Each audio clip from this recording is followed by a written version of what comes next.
So I have these 8 mortar bins, and they are Red Wiggler Worm Farms grow out bins, just worms of all ages. And I already fed these 4. I did a big trench feeding, but I still need to fluff up and feed these 4. So we're gonna do that right now. And I'm gonna walk you through, fluffing up the bedding and just kind of seeing how many castings are in there, if I need to add more cardboard, and of course more food. So I usually freeze my food, but I did not freeze this. I just got this from my mom today. She said, I have a lot of worm food for you in the fridge, and she kept it in the fridge, but it took me a few days to pick it up. But look at all that mold, and some people are worried to feed mold to the worms, but really all this is just tons of bacteria for the worms to eat. Like I said, I usually freeze my scraps, but I'm going to go ahead and feed this straight, and freezing it makes it go faster, but I think that they're going to dive right into this. So here's one of the mortar bins, and let's go ahead and check this out. You can see they're starting to eat through this newspaper, and there are just a bunch of castings in here, so that's awesome.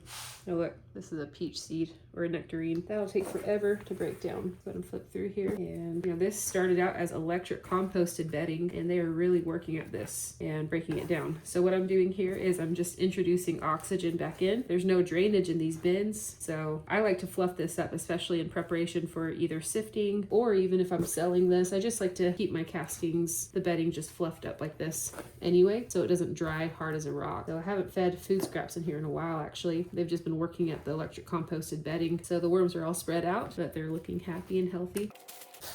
Go and check this side. Most of this newspaper is finished, and I need to go to the library and get more. Yeah, there are a lot more worms on this side. Probably had more fresh bedding over here. They're definitely looking happy and healthy. This is what I do. Just like to, it gets kind of muddy. A lot of this is castings, but I am about to start selling starter colonies again, and that's exactly what this is. I take a handful and I don't count worms. I just, send whatever this is. Worms of all ages. There's a bunch of babies in there. If they've laid cocoons, here's a tiny baby right here. And you got some big ones.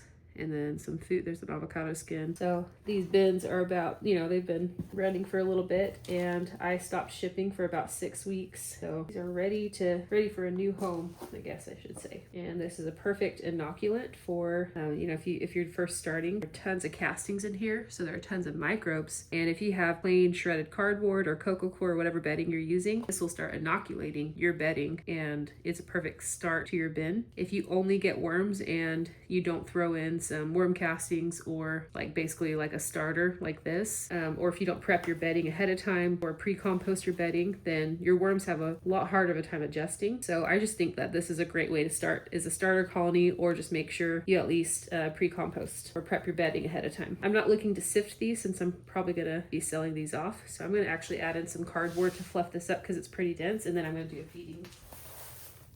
So I'm just gonna work this in. This is really moist with these castings, so I'm not going to add more moisture. I'm just letting this dry cardboard soak up a lot of this moisture, so that'll give them a little bit of fresh bedding, so they're not just sitting in their castings only. I'm going to do this to the other side as well. Now I am going to make this trench. Throw in even more cardboard, and I'm going to add these strawberries. There we go. I'm going to add in some eggshells and some worm chow, and that's good for now. That's a lot of strawberries. I'm just gonna leave it for now, especially because they're not frozen, so just in case it does take a little longer, we'll see. We'll check on it. And then you just bury it. They still have tons of food in here, things like avocado skins and pits. Just cover it back up. So I have a lot of this food that's defrosting. I don't always defrost it, but I just took a bunch out of the freezer, and my parents will fill these up, and I'm gonna use this to feed the next 3 bins. This is also looking good, but you can see how this is more dry on the edges right here. So this definitely has way less moisture in it. There's still moisture holding together, but it's way less than that last bin, especially because there's dry pockets on the side. So this feeding will add in a lot of moisture. You can see some cocoons right here on top. That's pretty awesome.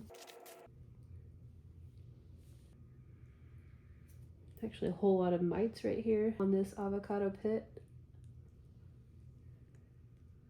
So mites are just an indicator that you have a ton of either something they're just helping break something down. So, they'll gather on these avocado pits and get a lot of food in your bin, things like that. You'll see mites and springtails sometimes. Nothing to freak out about. It's just, they're there to help break down food as well. Sometimes they're there when it's like a bunch of them. This means you have too much food in your bin probably. A little here and there, it'll balance itself out. I'm not worried about it. I don't even think twice about it unless it's like a ton of mites, and then I know I need to rebalance my bin and add more carbon. So I'm not gonna add, actually I'm gonna make a trench right here. I am gonna add in some carbon just because this is a really wet feeding.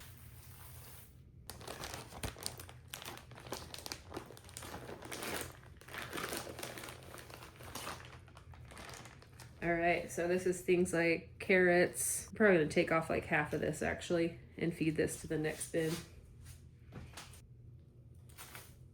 I think that's good. So yeah, that I usually like to pulverize the eggshells, but you know, I just threw it in the freezer. So we'll break these up like this and they'll break down. But pulverizing them makes them go way faster. But I still think almost all this food, besides the eggshells, like this will go really fast. But things like the skin or the pit, those will take longer. But this stuff right here, it's gonna go probably in a few days. Oh, I usually feed worm chow. Just add a little bit right here. Okay, so these last two bins I will just speed up and feed them really quick.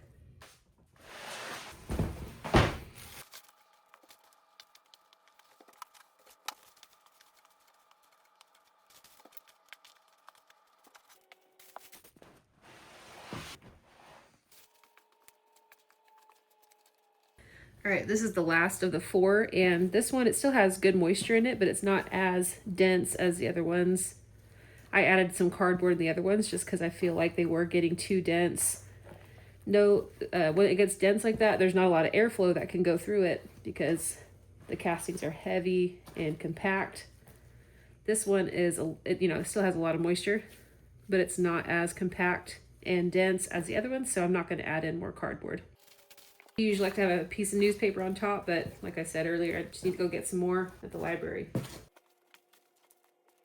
So I'm not going to put cardboard right here because I want to add more moisture, and I'll do that with the food scraps. And that's it. It took me about 10 minutes to feed those 4 bins, and so it doesn't have to take you a long time. It takes a little longer when you're recording a video, but you can check on your bins. Like I usually like to make sure that this feeding takes about 5 to 7 days to finish. If they're finishing it in 1 or 2 days, I feed more. If it's taking 2 weeks, I feed less. And you find that balance and you learn how to read your worm bin. And I've noticed for a bin like this with there are probably 1,000 worms in here, maybe more, maybe less, but they're used to this kind of feeding. They've been doing it for a while. And so it's worked really well for me, but always start small and work your way up and learn how to read your bin.